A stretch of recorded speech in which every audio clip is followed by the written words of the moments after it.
high নাই দিল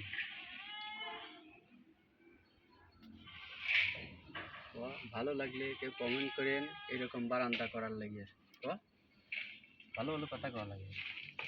যদি সুন্দর লাগে তাহলে মিস্ত্রির কাজ দিয়ে তোর ছবি তুলতেছি খালি মুছো তার পাশে কেমন সিলার কাজ পাঠা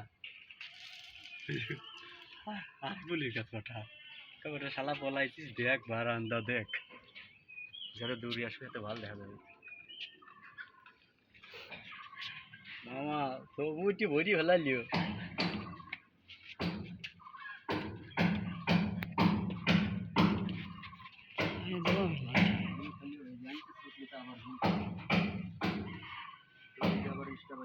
আরে আমি তো বেশি কাম নাই খালি না